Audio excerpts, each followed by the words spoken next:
Also, right, let's get back to just finally the last topic of the show. Just a few minutes left to talk about those two royals accused of raising concerns over Prince Archie's skin colour before he was even born. They've now been publicly identified here in the UK by my colleague Piers after being mistakenly named in the Dutch edition of Omid Scobie's book. They were named as King Charles, then Prince Charles, and as Princess of Wales, Kate. Of course, joining me now is TalkTV's world correspondent Rupert Bell. Good afternoon to you, Rupert.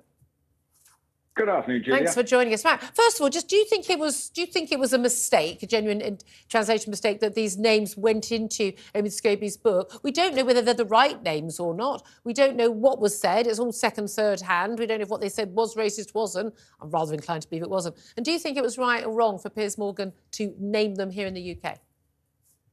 Where I think the issue lies is presumably a copy turned up that had been signed off by the author to go to the various countries to be then translated for the book to come out. So presumably, unless one of the translators had an absolute brainstorm, I don't understand how it would come about. And I believe that the translators who were used were experienced translators. So therefore, it does beg the question, how did it get to a situation like this? The problem is with this whole situation is, you know, we know once things come out on social media, how do you put a lid on it? Yeah. And everybody was then looking at this translation yesterday. They would know where the names were bandied about. We've seen it with other scandals. So you sort of, it's out there. Unfortunately, that's where the social media world leads us. And that's the thing, the control that people have with the papers today, not mentioning the names. I mean, I had a big debate about whether I wanted to mention the names, because I don't think we should throw these words like the R word, racism, around. But that is the accusation. Although, of course, we know, Meghan talked about people raised conversations and concerns, a number of conversations about her unborn baby's skin colour.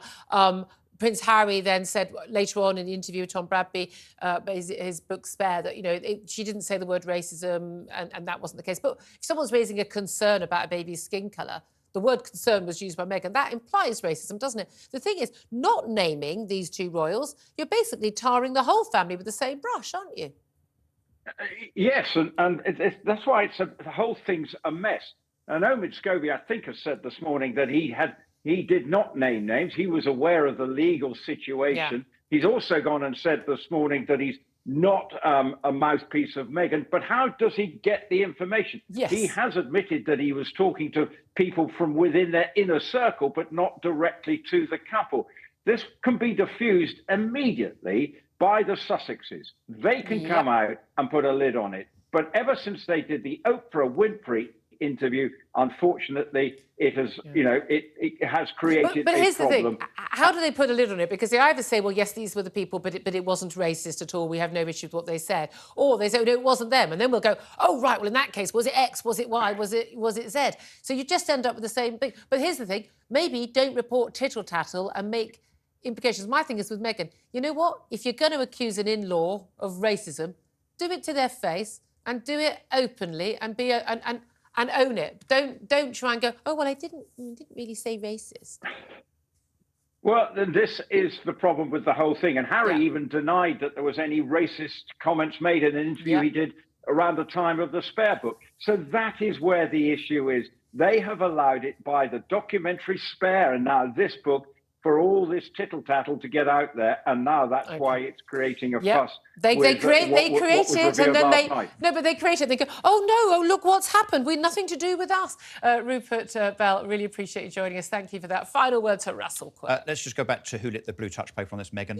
Meghan and Harry, the greatest threat to the royal family since Oliver Cromwell, in my opinion. I mean, that's going something, isn't it? But this is the thing. I mean, they do this and then they just sort of go, oh, wasn't us. Oh, no, she never said the word racist. They know exactly what they're doing. They know exactly what they're doing. This is about selling themselves to Netflix, Spotify, books, and so on. And you pointed out earlier that Omid Scobie's book only went on sale yesterday.